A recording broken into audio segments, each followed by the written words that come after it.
겠습니다. 오늘 우리에게 주시는 하나님 말씀은 사도행전 22장 22절부터 30절까지 말씀입니다.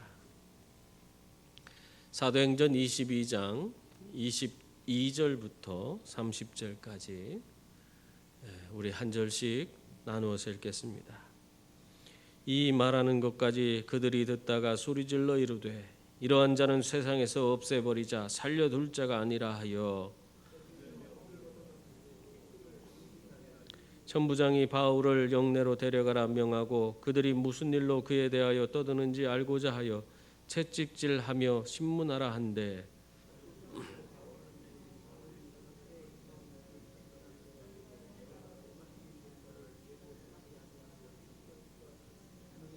백부장이 듣고 가서 천부장에게 전하여 이르되 어찌하려 하느냐 이는 로마 시민이라 하니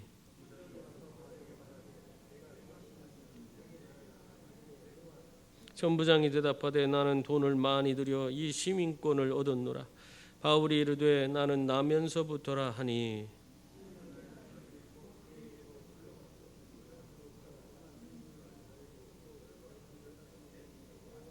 다 같이 읽겠습니다. 이튿날 천부장은 유대인들이 무슨 일로 그를 고발하는지 진상을 알고자 하여 그 결박을 풀고 명하여 제사장들과 온 공회를 모으고 바울을 데리고 내려가서 그들 앞에 세우니라. 아멘. 우리 좌우 옆에 있는 분들과 인사 나누겠습니다. 사랑합니다. 축복합니다. 참 건강하세요. 사람들은 항상 지금보다 더 나은 삶이 되기를 원합니다. 그러나 사실 우리가 지금의 우리의 상황이 더 나아지려면 그것이 바뀌어야 되는데 쉽게 우리의 지금 주어진 상황들이 바뀌진 않는 것을 볼 수 있어요. 아무리 우리가 노력해도 잘 그 상황이 바뀌지 않고 오히려 우리에게 여러 가지 어려움이 닥치거나 또 안 좋은 상황이 주어지면 그 상황에 우리가 이끌려서 이리저리 흔들리는 것을 보게 됩니다. 참 어떻게 보면 상황에 끌려다니지 않고 우리가 주도적으로 그렇게 모든 것을 진행해야 되는데 그렇게 행하지 못하는 우리들의 모습을 우리는 발견합니다. 옛날에 어떤 주정뱅이가 있었어요. 이 주정뱅이에게는 두 아들이 있었는데 이 두 아들이 장성해서 한 큰아들은 이 아버지랑 똑 닮았어요. 그래갖고는 아버지처럼 술주정뱅이가 돼갖고는 늘 고래고래 소리 지르고 아주 동네에 민폐를 끼치는 그런 사람이었어요. 그래서 그 주정뱅이 아들을 어떤 사람이 찾아가서 이렇게 물었답니다. 자네는 왜 맨날 이렇게 술주정뱅을 하면서 인생을 그렇게 허비하나? 왜 그렇게 살아? 그랬더니 이 큰아들이 하는 소리가 내가 어려서부터 배운 것이 이것뿐입니다. 아버지께서 항상 술에 취해서 집에 들어와서 나를 때리고 그냥 항상 술주정뱅을 했기 때문에 내가 보고 자란 것이 그건데 내가 뭘 할 수 있겠습니까? 그렇게 얘기를 하더래요. 그런데 그러면 이 큰아들 얘기대로 한다면 둘째 아들도 술주정뱅이가 되어야 되잖아요. 근데 이 둘째 아들은 그렇게 반듯하고 아주 모범적이고 사람들에게 참 인정받는 그런 아들이 됐어요. 그래서 이 사람이 이 큰아들에게 왜 그렇게 사냐고 묻던 이 사람이 둘째 아들에게도 가서 자네는 어떻게 이렇게 반듯하게 이렇게 살 수 있게 됐냐 그렇게 또 물었어요. 그랬더니 이 둘째 아들이 하는 소리가 나는 어려서부터 배운 것이 아버지의 술주정 하는 거 그런 모습만 보면서 내가 자랐습니다. 그래서 술을 가까이 하면 어떻게 되는지를 내가 알게 됐기 때문에 내가 어떻게 그런 술을 먹고 그런 삶을 살 수 있겠습니까? 이렇게 이야기를 했다고 그래요. 여러분 똑같은 상황에서 자라온 형제지만은 이렇게 달라요. 그 상황을 어떻게 받아들이느냐에 따라서 그 상황을 그냥 상황대로 그 상황에 이끌려서 살아가면은 거기에서 매몰돼서 술주정뱅이가 되는 거고 그렇지 않고 그 상황을 도리어 자기의 주도적으로 이끌어가서 그 상황을 바꾸고 변화시키는 사람은 반듯한 그런 인물이 되는 겁니다. 여러분, 그래서 우리가 항상 주도적으로 내 주어진 상황을 바라보고 그것을 이끌어갈 수 있는 그런 분들이 다 될 수 있기를 바랍니다. 오늘 성경에도 이 절박한 상황에 빠진, 참 어떻게 보면 여러 가지 어려움에 처한 그런 한 사람이 나와요. 그 사람이 누굽니까? 바로 바울이라는 인물이에요. 이 바울은 이미 사람들로 인해서 죽을 뻔한 그 고비를 넘긴 그런 사람이에요. 그런 상황을 가까스로 모면해 갖고는 이제 벗어난다 했는데, 지금은 어떤 상태가 됐어요? 로마 군병들에게 완전 포박된 그런 상태가 되고 말았습니다. 그리고 아직도 자기를 쫓아다니면서 아우성치는, 저 사람을 죽이라고 아우성치는 사람들이 밖에 널려 있는 거예요. 그런 상황에 처해 있었습니다. 어떻게 보면은 지금의 이 상황, 자기가 결박된 이러한 상황 가운데서 어떻게 이 모든 것이 전개될지 아무것도 모르는 그런 아주 답답한 상황에 처한 그런 사람이 바로 바울이었습니다. 대부분 이런 답답한 상황에 처하게 되면, 그리고 자신이 뭔가 잘못도 안 했는데 이런 어려움과 고초를 당하게 되면 사람들은 어떻게 해요? 대부분 자기 방어적인 그런 자세를 취합니다. 아유, 나는 절대로 그렇게 저 사람들이 생각하는 것처럼 그런 일을 한 사람이 아닙니다. 나는 진실한 사람이에요. 나는 아무 잘못한 것이 없습니다. 나는 이렇게 묶일 일이 없습니다. 나 풀어주세요 하면서 자기가 죄가 없다는 것을 밝히고 어떻게든지 거기서 벗어나려고 그렇게 하는 것이 보통 사람들의 그런 모습이에요. 근데 오늘 바울은 어떤 모습을 띠고 있어요?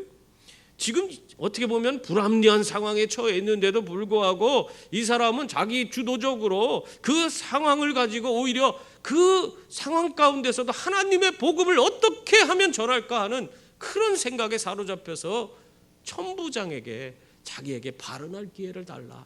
자기 지금 죄가 없다, 나는 이거 풀어달라, 이런 얘기하는 것이 아니라 지금 이 상황을 어떻게 해서든지 하나님 복음을 전하는 기회로 삼아야겠다 하는 그 생각을 가지고 천부장에게 발언할 기회를 달라, 그렇게 요청을 하고 있는 것입니다. 그래서 그 발언 기회를 얻어서 자기를 죽이려고 아우성치는 그 사람들 앞에서 갖고는 자기가 어떻게 예수를 믿게 됐는지, 그리고 예수 믿은 다음에 어떤 삶을 살게 됐는지 그런 자기 간증을 하기 시작하고 있는 거예요. 참 이러한 모습을 볼 때 바울은 참 자기의 언행 일치하는 그런 삶을 살았던 사람이다 하는 것을 알 수 있어요. 디모데후서 4장 2절에 보면은 이렇게 바울이 디모데에게 이런 얘기를 하고 있어요. 너는 때를 얻든지 못 얻든지 말씀을 전하라 하는 말씀을 하고 있어요. 때를 얻든지 못 얻든지 간에 하나님 말씀을 전하라고 그렇게 그 디모데에게 권면했는데, 그 말씀대로 자기가 권면한 그 말씀대로 자기가 지금 사람들 앞에 묶여 있는 그런 가운데에서도 정말 때를 얻든지 못 얻든지 하나님 말씀을 전하기 위해서 정말 이렇게 최선을 다하고 있는 그 모습이 바로 바울의 모습입니다.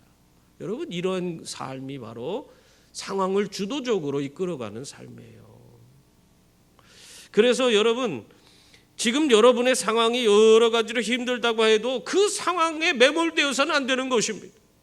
우리에게 주어진 안 좋은 일들만 바라보고 이거 때문에 나는 못 살겠네, 나는 이것 때문에 내 인생은 끝났네, 난 절망이다, 나는 낙심했다, 그런 얘기 할 거 아니에요. 오히려 우리가 그렇게 자꾸 절망하고 낙심하고 좌절하다 보면 그것 때문에 내 인생이 점점 망가져가고 힘들고 어렵고 고통스러운 삶을 살게 되는 것입니다. 오히려 그러한 삶에서도 정말 그 상황을 주도적으로 자신이 이끌어갈 수 있는 그런 사람이 되어야 하는 줄 믿습니다. 그럴 때 우리는 지금의 이 상황을 오히려 획기적으로 반전시킬 수 있는 그런 인물이 되는 것입니다.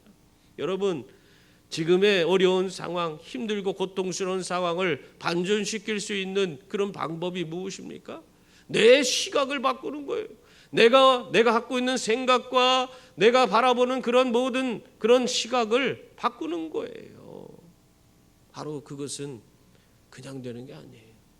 예수 그리스도께서 우리의 삶에 오시면 내가 보던 것이 예전과 다르게 보입니다. 예전까지 그 보던 것이 달라 예수님의 눈으로 바라보게 되기 때문에 새롭게 바라볼 수 있어요. 내가 지금 겪고 있는 모든 문제도 정말 그것이 예전에는 그 문제만 바라보고 괴로워했지만은 예수 그리스도께서 내 삶에 오심으로 말미암아 그 문제가 새롭게 보이게 되는 거예요. 그 문제가 도리어 내 삶을 새롭게 할 수 있는 그런 기반과 발판이 된다는 것을 알게 돼요. 또 하나님의 그 큰 은혜와 복을 담을 수 있는 그릇을 예비하는 그런 기회가 된다는 것을 깨닫게 되는 것입니다. 그런 사람은 어떠한 상황과 환경이 자신에게 주어진다 할지라도 그러한 상황을 어떻게 해요? 끝까지 견디고 이겨낼 수 있는 그런 신앙의 사람이 되는 줄 믿습니다. 그런 사람이 바로 사명을 감당할 수 있는 거예요. 바울은 이러한 믿음으로 자신에게 주어진 그 사명을 어떠한 상황에서도 감당하는 그런 인물이었습니다. 그래서 지금 어떻게 보면 불합리하고 자기가 억울한 그런 상황에 닥쳤는데도 불구하고 그것을 해명하고 그것에서 벗어나려고 노력하는 것이 아니라 도리어 그 상황 가운데서 자기 주도적으로 바른 기회를 얻고 그 사람들에게 자기에게 주어진 그 사명 정말 하나님 복음을 전하는 그 일을 감당하는 그런 일을 하는 것입니다. 오늘 바울이 그렇게 해서 열심히 자기가 예수 믿기 전과 예수를 어떻게 믿었는지, 예수 믿고 난 후에 어떻게 변화됐는지, 그리고 주님이 어떤 사명을 주셨는지 얘기를 하는데, 이러한 바울의 간증이요, 그것이 처음에는 좋게 어떤 영향력을 끼치는 것처럼 사람들이 조용히 듣게 됐습니다. 근데 어떻게 됐어요? 22절 23절 말씀 보면은 이게 완전히 그 바울의 간증이 상황을 더 악화시키는 그런 일로 완전히 변화되는 것을 볼 수 있어요. 22절 23절 말씀 보세요. 거기 보면 이 말하는 것까지 그들이 듣다가 소리질러 이르되 이러한 자는 세상에서 없애버리자, 살려둘 자가 아니라 하여 떠들며 옷을 벗어 던지고 티끌을 공중에 날렸다고 그렇게 기록하고 있습니다. 혹 때려다가 혹 붙인 격이 됐어요. 하나님의 복음을 전해서 참 그들이 변화되는 것을 보려고 했는데 거꾸로 그들이 더 아우성치고 바울을 죽이라고 막 그렇게 막 사람들 앞에 소리 지르는 그런 모습으로 바뀌는 그런 상황이 벌어진 겁니다. 여러분, 왜 유대인들이 이렇게 흥분해서 소리를 지르고 바울을 죽이라고 그렇게 이야기하는 것입니까? 그동안 바울의 이야기를 조용히 듣고 있던 이 사람들이 갑자기 흥분하게 된 이유가 있어요. 그것은 바로 바울이 이방인 선교의 정당성을 주장했기 때문에 그렇습니다. 이것이 그들을 흥분케 했어요. 왜 그렇습니까? 이 유대인들은요, 이방인들하고는 함께하는 자가 아니에요. 이방인들 가운데 같이 가지도 않고 거기서 그들과 함께 음식도 먹지 않고 그렇게 행동을 합니다. 왜 그렇습니까? 부정한 자들이요, 이방인들. 유대인들 빼고는 다 부정한 사람들이에요. 자기들만 하나님께서 선택한 선민 아니에요. 하나님의 백성이에요. 자기들만 하나님에게 선택받은 그런 하나님의 백성이에요. 그런데 밖에 있는 사람들은, 자기네 외에 이방인들은 다 죄인들이에요. 죄인들, 부정한 사람들이요, 개나 돼지와 같은 그런 사람들이에요.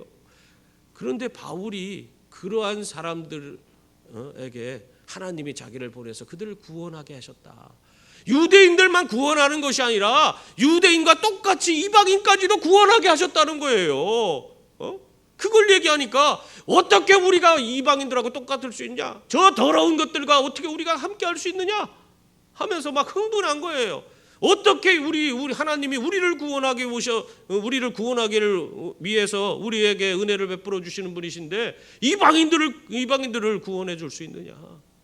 이 사람들이 막 이렇게 하면서 도저히 그것을 용납하지 못하고 바울을 죽이라고 막 소리 지르고 있어요. 여러분, 이러한 상황은 오늘의 교회에서도 나타나고 있습니다. 교회 안에서도 나타나요. 우리는 우리 교회 외에는 다 나쁜 교회예요. 우리 교회가 최고 좋은 교회고 다 나쁜 교회잖아요. 우리 교단 외에는 다 어떻게 함께 할 수 없는 것처럼 생각을 해요. 근데 사실은 우리가 잘 연합하고 있긴 한데 실상 우리들 마음속에는 뭔가 벽이 있는 것처럼 생각을 합니다. 믿는 사람들끼리도 이렇게 벽을 두고 있어요. 근데 저 밖에 있는 예수를 믿지 않는 사람들에 대해서는 어떻게 생각합니까? 그 사람들은 저 지옥의 자식들이, 마귀의 자식들이요. 그래서 그 사람들하고는 함께하면 안 되고, 그들과 함께하면 우리들도 그들의 죄악에 물들 것만 같이 그렇게 생각을 하고, 그들과는 전혀 사귀지도 말고 함께하지도 말라고 그렇게 이야기하는 사람들이 있어요. 그렇게 생각을 합니다. 은연중에 우리의 생각 속에 그런 생각이 있다니까요. 나도 모르게 우리는 예수 믿고 변화돼서 이렇게 거룩한 백성이고, 저들은 다 잘못된 죄악 가운데 있는 사람들이라고. 우리도 모르게 예수 먼저 믿었다는 것 때문에 우월감에 우리가 가득 차 있는 겁니다. 우리도 모르게 선민의식이 있어. 선민의식. 내가 예수 믿어갖고 먼저 믿은 것밖에 없는데, 먼저 믿었는데 저 믿지 않은 사람들보다 우리가 우월한 것처럼 생각해요. 그게 선민의식이에요. 그게 그런 생각을 갖고 있는 거예요. 그래서 저들과 함께하면 안 된다고 하는 그런 생각을 갖고 있어요. 만약 예수님이 그러한 우리들의 모습을 지금 보고 계시다면 아마 마음이 그냥 너무 아프실 것 같아요. 예수님이 어떤 분이에요? 죄인들을 위해서 자기의 육신을 십자가 위에서 찢으신 분이에요. 죄인들의 그 죄를 짊어지시고 그들을 구원하기 위해서 십자가의 그 엄청난 고통을 겪으시고 자기의 온몸을 찢으시고 물과 피를 다 쏟으시면서 고통 중에 죽으신 분 아니에요. 죄인들의 죄를 해결해 주시기 위해서. 여러분, 그래서 우리가 구원받은 거예요. 그 예수를 믿음으로 말미암아 구원받았잖아요.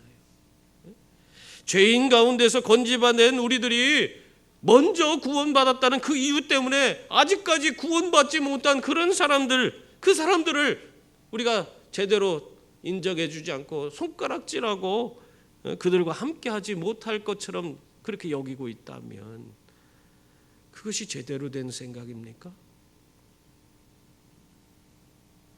여러분, 우리 예수님은 우리를 사랑해요.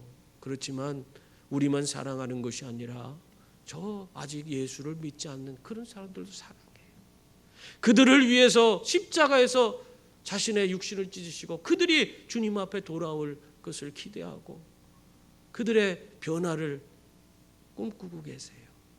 또 그 일을 바로 우리들을 통해서 그들이 변화될 것을 우리들을 통해서 기대하고 있는 거예요. 우리들이 가서 그들을 바꾸고 변화시킬 걸, 예수 그리스도의 복음을 전하고 그들을 주님 앞으로 인도할 것을 주님이 기대하고 계신 겁니다.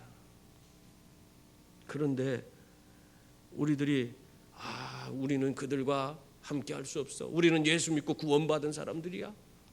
이렇게 우월감에 빠져서 선민의식에 취해서 그렇게 행동을 한다면 어떻게 그 밖에 있는 사람들에게 그 예수 그리스도를 전할 수 있겠습니까? 그들을 어떻게 인도할 수 있겠습니까? 이러한 선민의식에서 우리는 벗어나야 하는 줄 믿습니다. 예수 그리스도는 우리 믿는 이들뿐만 아니라 저 밖에 있는 저들을 구원하고자 하는 참된 그런 복음으로 오신 그런 분이신 줄 믿습니다. 그러므로 우리들은 오히려 바울처럼 이 복음을 아직 듣지도 못하고 깨닫지도 못한 자들에게, 오히려 자기를 죽이려고 하는 자들에게 복음을 전했던 것처럼 우리도 정말 세상에 아직 하나님 알지 못하고 죄악 가운데서 뒹구는 그런 사람이라 할지라도 그들에게 우리가 찾아가고 만나고 먼저 손 내밀고 먼저 그들을 섬겨줄 수 있는 그런 분들이 다 될 수 있기를 바랍니다. 그래서 세상을 바꾸고 변화시켜 가는 거예요. 캐나다 동부 뉴 펀들랜드 주에 네브라도라고 하는 해변이 있습니다. 그곳은 아주 바다도 그냥 거세고 그냥 이 기후나 모든 그 사람이 살기에는 악조건이에요. 그래서 소수 에스키모 부족만 그 지역에 산다고 그래요. 그런데 19세기가 되면서 이제 백인들이 거기 들어가기 시작했는데 이 에스키모 이 소수 부족이 얼마나 배타적인지 그 사람들을 받아들이질 않아. 그냥 계속 그냥 그 사람들하고 분쟁이 있고 정말 어떻게 보면은 거기에 이제 선교사가 들어가서 선교를 하려고 해도 도저히 한마디도 받아들이지 않는 거예요. 근데 그곳에 그랜벨이라고 하는 목사님이 들어가서요, 그 사람들이 그 목사님하고 잘 예수를 믿고 성경 공부도 하고 교회를 세우고 그러면서 엄청 많이 변화된 겁니다. 그래서 사람들이 너무 이상하잖아요. 그래서 어떻게 이런 일이 있을 수 있습니까? 그러니까 그 레브라도 지역에 있는 그 그랜벨 목사님이 그러더래요. 이 지역은 너무나 파도가 심하고 어부들이 그냥 물고기 잡는 게 너무 어렵대요. 왜냐하면 파도가 심하고 그러다 보니까 그물이 너무 쉽게 찢어지고 배가 파손되는 일이 비일비재하기 때문에 삶을 살아가기가 너무 각박하다는 거예요. 그래서 자기가 가서 어떻게 하면 튼튼한 그물을 만들 수 있는지 그거를 먼저 가서 배웠다는 겁니다. 그리고 배를 수리하는 방법을 배웠대요.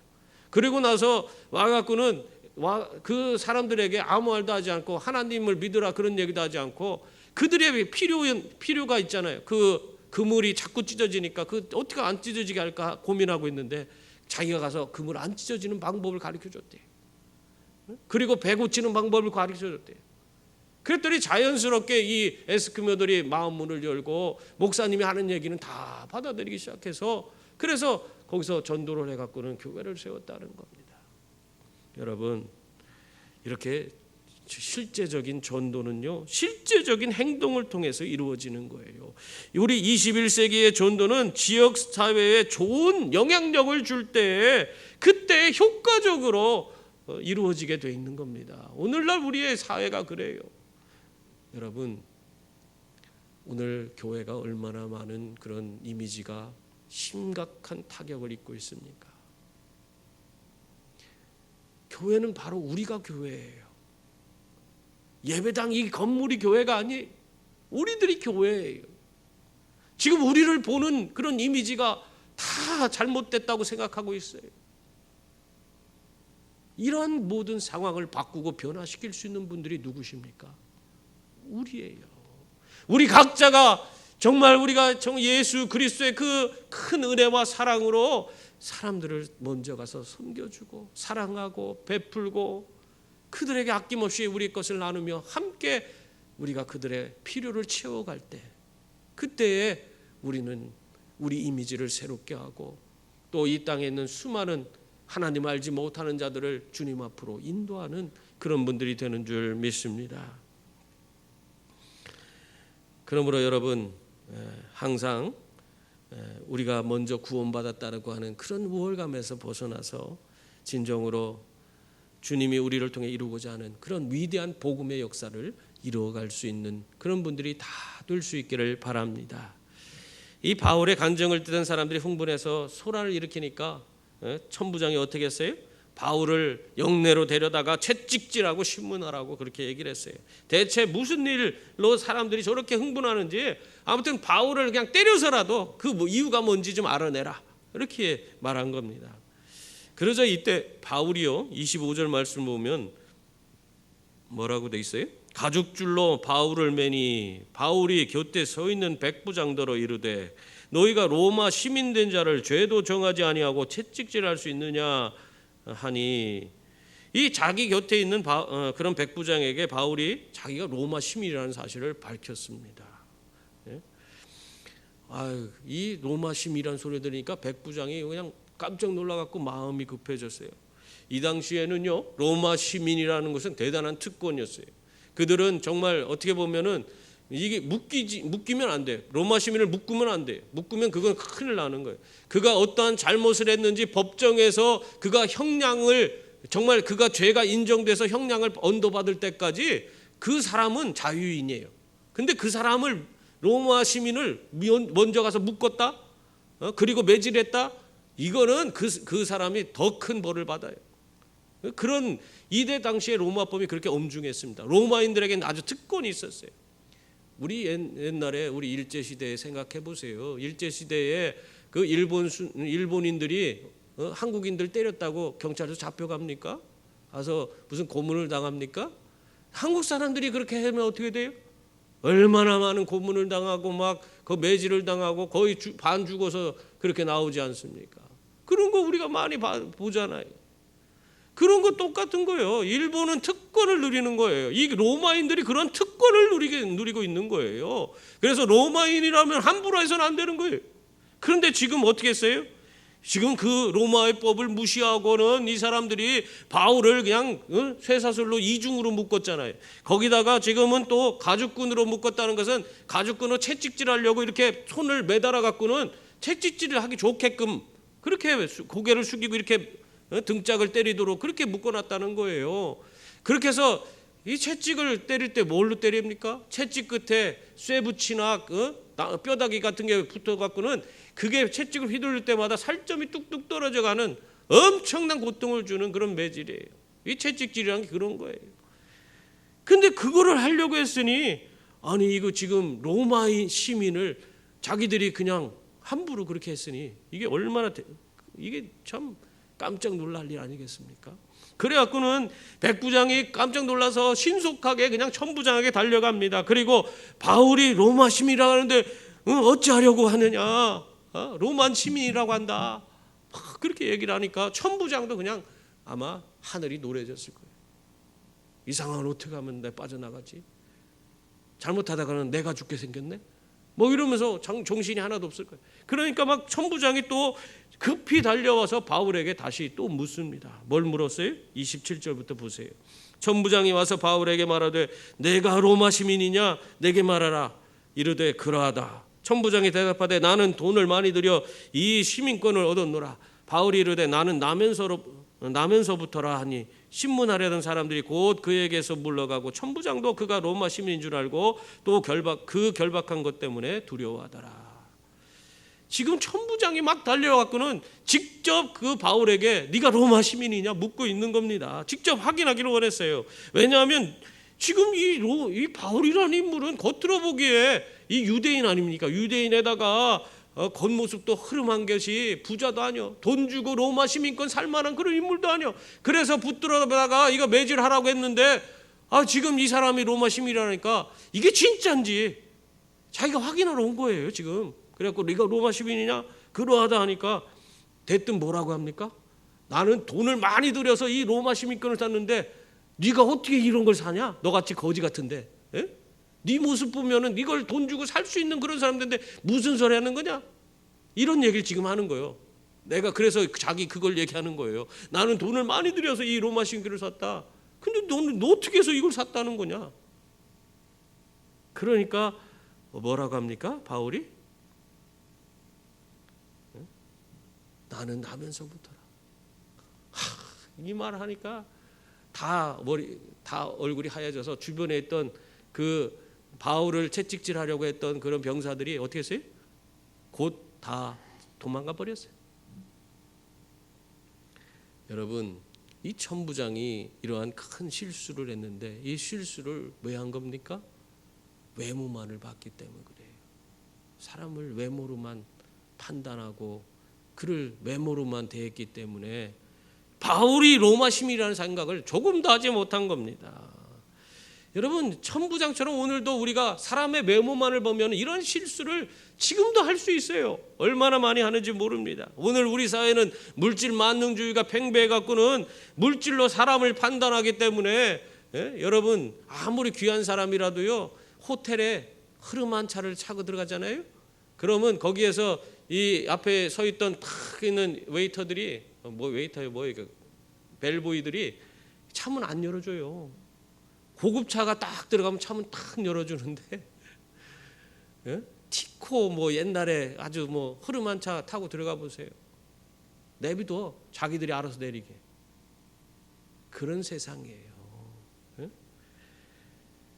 우리 세상이 참 답답한 세상이죠. 예전에 한 그 대기업 사모님이 갑질을 해갖고는 막 TV에 나오고 막 신문에 나오고 재판 받고 막 그런 사건 있잖아요. 그 딸도 그런 갑질을 해갖고 또 한동안 시끄러웠고, 이런 일들이 돈 있다고 사람을 무시하는 그런 행동하는 사람들이 얼마나 많은지 몰라요.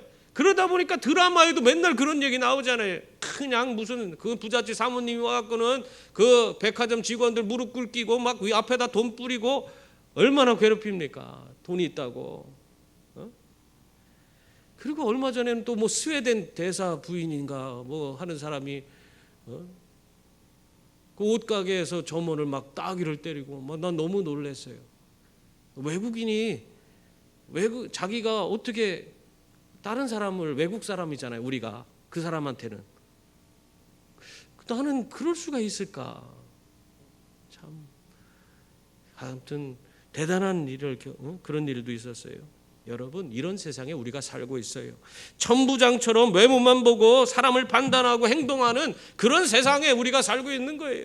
그래서 이러한 세상 가운데 예수님이 필요한 거예요. 예수 그리스도께서 오셔서 그들의 그릇된 생각을 바로잡아 주시고 그들의 가치관을 변화시키지 않으면 세상이 바뀌지 않는 거예요. 여러분, 우리의 책임이 얼마나 큰지 몰라요.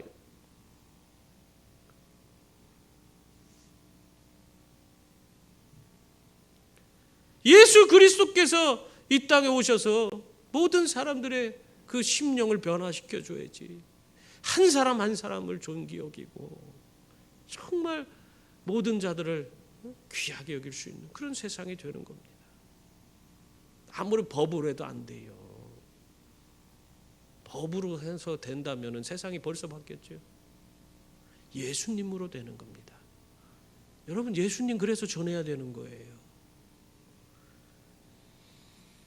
이 천부장의 질문에 이 바울이 나는 나면서부터다. 그러니까 아이고, 이제는 이게 죽었구나. 이게 나면서 로마 시민권 받은 사람하고 이 돈 주고 산 사람하고는 벌써 시민권의 질 자체가 달라요. 더 나면서부터 시민권 가진 자가 더 귀하게 취급을 받습니다. 돈 주고 산 것보다. 그러니 이미 자기도 바울이 돈 주고 사도 자기보다는 좀 싼 허름하니까 돈 얼마 못 주고 샀을 그럴 거라고 생각했는데 그것도 아니야. 나면서부터 바울은 시민권을 갖고 태어났다 하니 이게 뭐 자기는 끝장났구나 이런 생각을 했을 거예요. 여러분, 이 로마 시민권이 이렇게 큰 특권을 갖고 있어요. 근데 여러분은 이 로마 시민권보다 더 큰 시민권을 갖고 있잖아요. 하늘의 시민권을 받은 자들인 줄 믿습니다. 더 큰 권세를 가지고 세상을 다스리는 일에 여러분이 함께하게 되는 줄 믿습니다. 이 바울이요, 지금 로마 시민권을 왜 밝힌 겁니까? 채찍질 당하는 거 그거 피하려고 로마 시민권자다 그렇게 얘기한 거예요? 아니에요.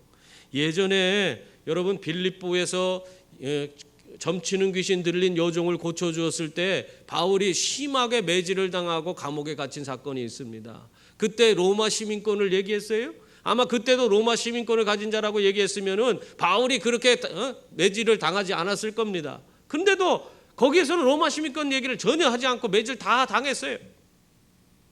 근데 지금 이 예루살렘에서는 왜 지금 로마 시민권에 대한 그 얘기를 하는 것입니까?